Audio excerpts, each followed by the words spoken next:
se mantiene aquí. Mira cómo va el agua. Antes esto estaba seco, ya lo limpiamos.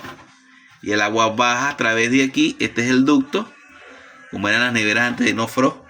Y cae en una bandeja aquí atrás que les voy a mostrar ahorita. En una bandeja. Cae en esta bandeja a través del ducto que vemos aquí en la pared. Cae aquí en una bandeja. Perfecto. Tiene su parrilla, tiene buena temperatura, perfecto. El motor, excelente.